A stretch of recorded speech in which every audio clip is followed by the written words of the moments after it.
Praise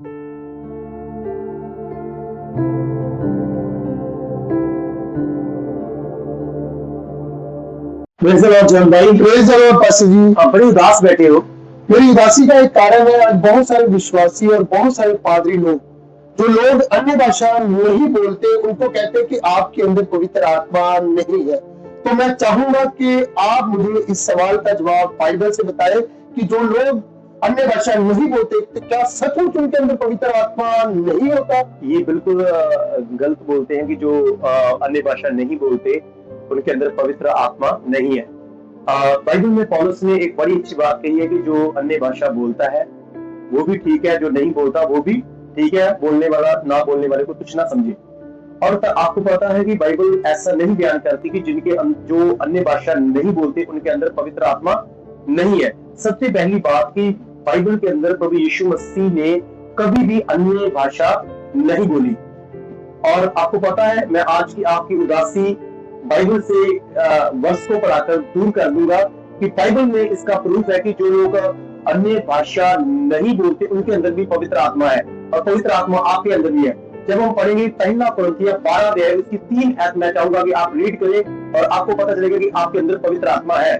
यहाँ पर लिखा है पहला कुरिन्थियों 12 अध्याय उसकी 3 आयत में, इसलिए मैं तुम्हें चेतावनी देता हूँ कि जो कोई परमेश्वर की आत्मा की अगुवाई से बोलता है, वह नहीं कहता कि यीशु शापित है, और ना कोई पवित्र आत्मा के बिना कह सकता है कि यीशु प्रभु है। हाँ, यही आपके सवाल का जवाब है। आपको उदास होने की जरूरत नहीं है, क्योंकि बाइबल में लिखा है बिना पवित्र आत्मा के कोई भी यीशु को प्रभु नहीं कह सकता। इसका एक और प्रूफ मैं आपको दूंगा। आप अदन की जब आप उत्पत्ति की किताब में जाएंगे, शैतान कभी भी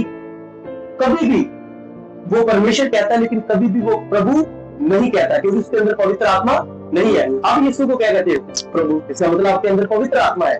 बिना पवित्र आत्मा के कोई भी यीशु को प्रभु नहीं कह सकता। यही आपके सवाल का जवाब है। इसका मतलब हम अन्य भाषा बोलते हैं तभी हमारे अंदर पवित्र आत्मा है। अगर नहीं बोलते, जो पास्टर जबरदस्ती लोगों से अन्य भाषा कहते हैं बोलो ही बोलो, वो बिल्कुल बाइबल की रॉन्ग डॉक्ट्राइन है, रॉन्ग शिक्षा है। बाइबल के अंदर पवित्र अन्य भाषा है। पौलुस ने कभी नहीं कहा, मना नहीं किया कि ना बोलो। हम विश्वास करते हैं अगर किसी को परमेश्वर ये वरदान देता है, बाइबल के अंदर और भी वरदान है, 9 वरदान है, उसमें से एक वरदान है अन्य भाषा का। परमेश्वर ने आपको और वरदान, बुद्धि का वरदान दिया है, ज्ञान का वरदान दिया है, विश्वास का वरदान दिया है, ये भी एक वरदान है। जरूरी नहीं कि आपको अन्य भाषा के वरदान दे तभी आप पवित्र आत्मा से भरे हो। आप पवित्र आत्मा से भरे हो यीशु के नाम से। आमीन आमीन। और मैं उम्मीद करता हूँ कि जिन लोगों का ये सवाल होता है कि हम अन्य भाषा नहीं बोलते और हमारे अंदर क्या पवित्र आत्मा नहीं है, तो जैसे पास्टर जी ने आज वचन से क्लियर कर दिया, मैं उम्मीद करता हूँ कि हर एक इंसान को इस बात का पता चल गया होगा कि पवित्र आत्मा, जब हमने यीशु को अपना प्रभु ग्रहण किया, पवित्र आत्मा उसी दिन हमारे अंदर आ गया। गॉड ब्लेस यू पास्टर साहब। Thank you.